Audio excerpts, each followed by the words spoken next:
곧 안식 후 첫날 저녁 때에 제자들이 유대인들을 두려워하여 모인 곳의 문들을 닫았더니 예수께서 오사 가운데 서서 이르시되 너희에게 평강이 있을지어다. 이 말씀을 하시고 손과 옆구리를 보이시니 제자들이 주를 보고 기뻐하더라.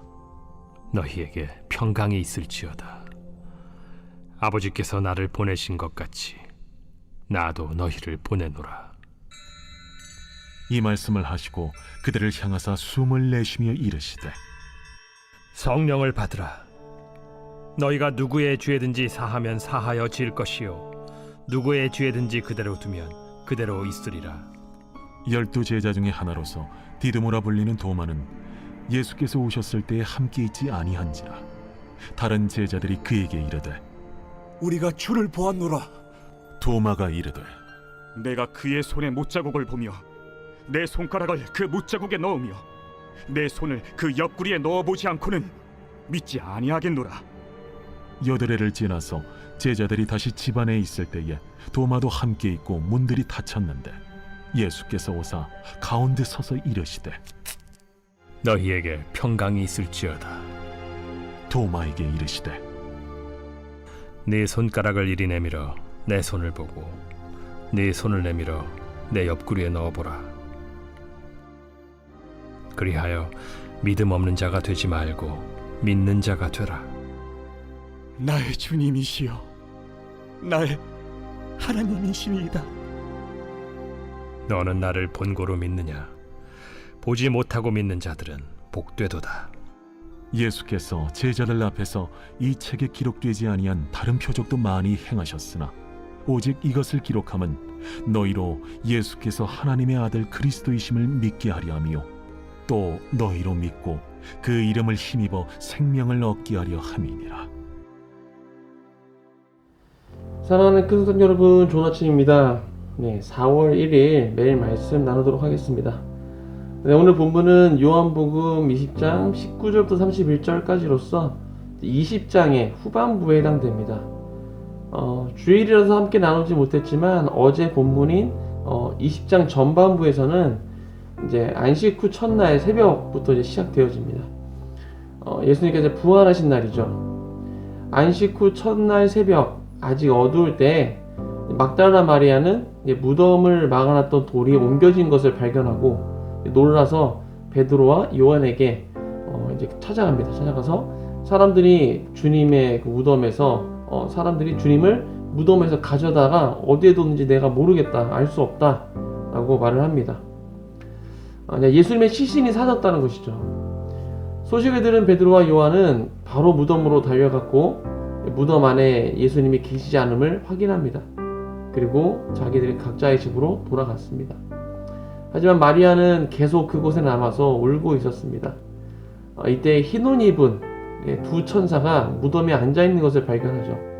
천사들은 마리아에게 왜 우냐고 물었고 마리아는 사람들이 주님을 옮겨다가 어디에 뒀는지 알지 못해서 울고 있다라고 대답합니다. 그리고 나서 예수님께서 서 계신 것을 발견했습니다. 하지만 예수님인지 이제 알아보지는 못했죠. 예수님께서 마리아에게 울면서 누구를 찾느냐라고 물어보셨고 마리아는 예수님을 이제 동산지기인 줄 알고 당신이 예수님을 옮겼으면 어디에 두었는지 나에게 알려달라 라고 말합니다. 이때 예수님께서 마리아야 라고 부르셨고 그 음성을 듣는 순간 이제 마리아는 이제 깨닫게 됩니다. 예수님이신 것을 깨닫게 됩니다. 그리고 히브리 말로 라보니라고 말을 하죠. 선생님이라고 부르는 것입니다.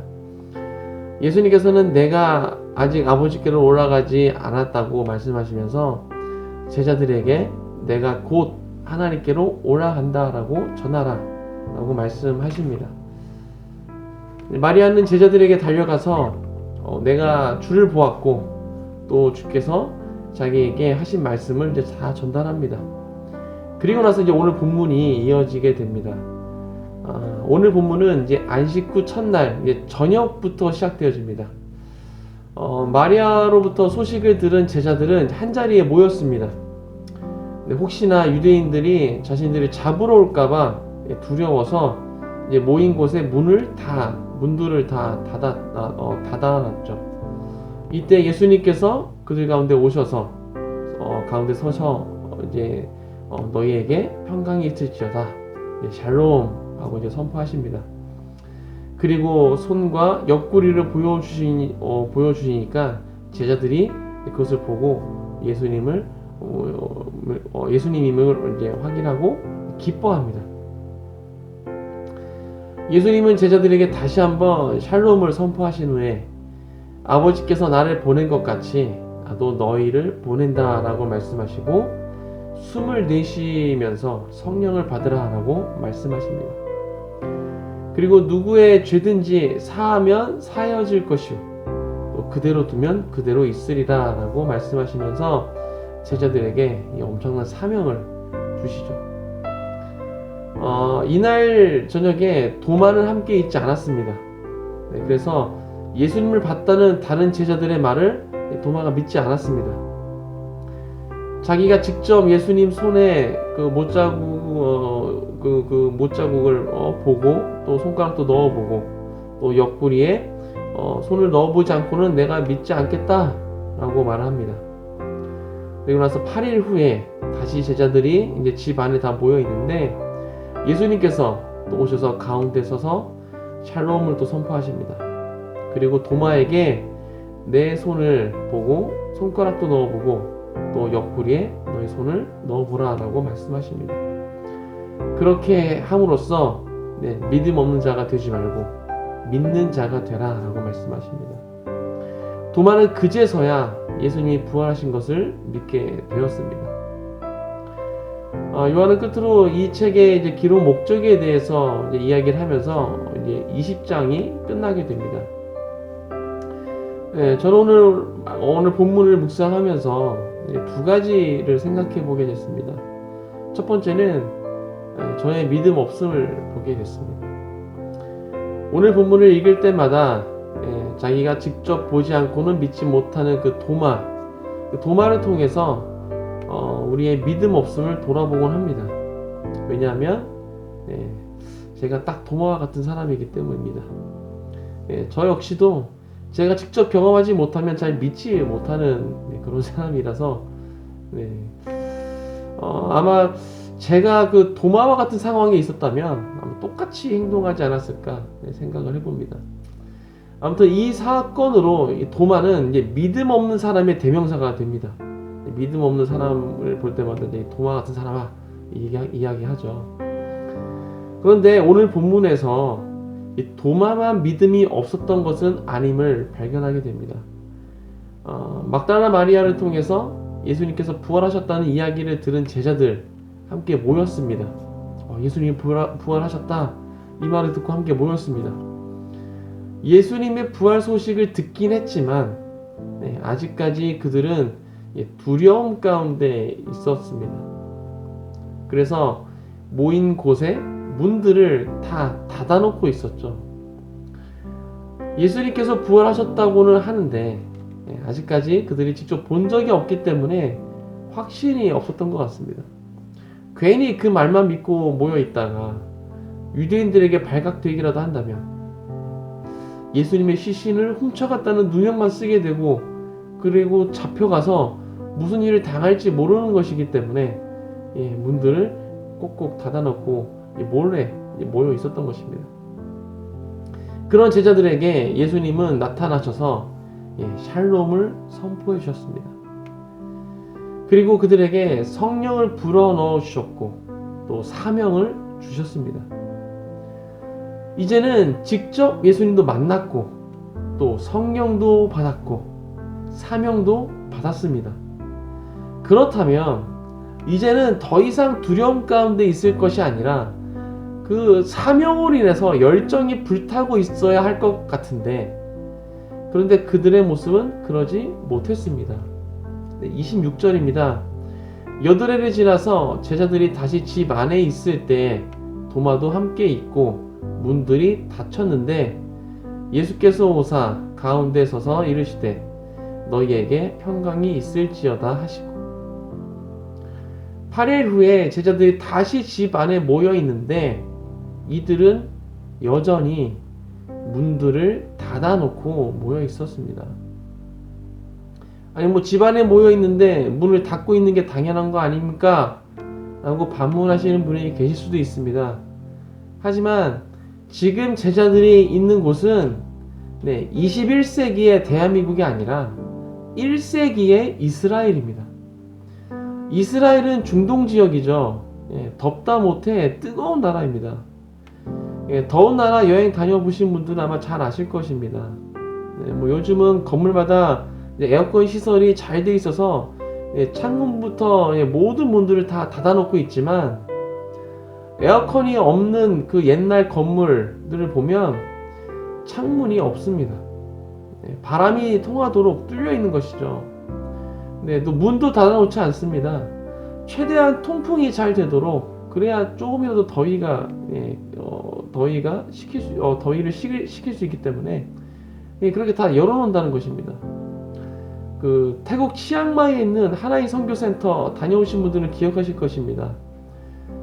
작년에 제가 갔을 때는 이제 그 성전에 에어컨이 설치가 되어 있어서 창문이 다 설치가 되어 있었습니다. 하지만 옛날에 여러분들이 가셨을 때는 에어컨 시설이 없을 때라서 창틀만 있고 창문이 없었다고 제가 들었습니다. 그래서 예배 때 온갖 벌레가 다 날아 들어오고 심지어 뭐 새들도 날아 들어왔었다고 그렇게 이야기 들었습니다. 제자들이 살고 있던 이스라엘도 마찬가지였을 것입니다. 에어컨은커녕 선풍기도 없던 그때 이들은 집안에 모여 있으면서 모든 문들을 닫아 놓은 채로 모였습니다. 직접 예수님도 만났고 성령도 받았고 사명도 받았지만 아직까지 이들에겐 두려움이 있었던 것입니다. 그런 제자들에게 다시 나타나신 예수님은 그들의 믿음 없음을 꾸짖지 않으시고 다시 한번 샬롬을 선포해 주셨습니다. 이 모습을 보면서 저의 믿음 없음을 돌아보게 됐습니다. 예수님을 만났고 사명도 받아서 이 목사라는 직분을 가지고 섬기고 있음에도 불구하고 여전히 두려움 가운데 있다라는 것입니다. 하지만 우리는 두려워할 이유가 없는 것이죠. 왜냐하면 예수님은 항상 우리와 함께 하고 계시기 때문입니다. 이것이 오늘 본문을 통해서 제가 두 번째로 묵상하게 된 것입니다. 27절입니다. 도마에게 이르시되 내 손가락을 이리 내밀어 내 손을 보고 내 손을 내밀어 내 옆구리에 넣어보라. 그리하여 믿음 없는 자가 되지 말고 믿는 자가 되라. 두 번째로 제자들에게 나타나신 예수님은 도마를 보시자마자 손가락을 내밀어 내 손에 넣어보고 또 그 손을 옆구리에 넣어봄으로써 믿음 없는 자가 되지 말고 믿는 자가 되라 라고 말씀하셨습니다. 예수님께서 왜 도마에게 이런 말씀하신 것입니까? 도마가 그 제자들에게 했던 말을 다 기억하시죠? 내가 그의 손의 못자국을 보며 내 손가락을 그 못자국에 넣으며 내 손을 그 옆구리에 넣어보지 않고는 믿지 아니하겠노라. 도마가 제자들에게 했던 말입니다. 예수님께서는 이 말씀을 들으셨던 것입니다. 제자들끼리 있던 자리에서 도마가 했던 말이지만 예수님께서는 그 말씀을 듣고 계셨습니다. 이게 어떻게 가능할까요? 어제 담임 목사님께서 말씀하셨듯이 부활하신 예수님은 하나님으로서 부활하신 것입니다. 삼위일체 하나님이십니다. 시간과 공간의 제한을 받지 않으신다는 것입니다. 제자들끼리 모여 대화를 나눈 자리였지만 그곳에 예수님께서 함께 계셨다고 저는 믿습니다. 22절에서 예수님은 제자들에게 성령을 불어넣어 주셨습니다. 이때부터 제자들에게 성령께서 내주하셨다고 저는 믿습니다. 제자들이 어디서 무엇을 하던 그들 안에는 성령께서 계시는 것이죠. 그렇기 때문에 삼위일체 되시는 예수님도 그들과 함께 계셨다는 것입니다. 예수님은 지금도 나와 함께하고 계십니다. 언제나 함께하고 계신 그 예수님께서는 우리에게 샬롬을 선포하고 계십니다. 두려워하고 있는, 불안해하고 있는 우리들에게 찾아오셔서 평강을 선포하고 계신 것이죠. 우리는 두려워할 이유가 없는 것입니다. 보지 않고 믿는 자들은 복되다라고 말씀하셨습니다. 지금 내 눈에는 보이지 않지만 부활하셔서 언제나 나와 함께하고 계시는 예수 그리스도를 믿음으로 말미암아 평강을 누리시는 모든 큰 가족 되시길 주님의 이름으로 축복합니다. 함께 기도하겠습니다. 하나님, 어제가 부활절이었습니다. 예수님께서 부활하셔서 또 승천하셨고 보좌에 계신 줄 믿습니다. 또한 동시에 우리와 함께하고 계심을 오늘 말씀을 통해서 우리가 다시 한번 확인하였습니다. 도마는 보고 믿었지만, 그리고 제자들 예수님을 만났음에도 불구하고 두려움 가운데 있었지만, 주님, 우리가 그와 같은 모습으로 살아가지 않게 하여 주옵소서. 예수님을 만났고 사명도 받은 자로서 우리가 담대하게 또 평강을 누리며 살아갈 수 있도록 우리를 축복하여 주옵소서. 언제나 우리와 함께하고 계시는 그 부활하신 그 예수 그리스도를 믿음으로 말미암아 우리가 언제나 평강 가운데 거하게 하시고, 우리가 허락하신 그 사명으로 말미암아 우리 담대하게 나아갈 수 있도록, 우리의 삶 가운데 그 부활하신 그 주님의 승리가 우리 삶 가운데 드러날 수 있도록 주님 역사하여 주옵소서. 감사합니다. 이 모든 말씀 예수 그리스도의 이름으로 기도했습니다. 아멘.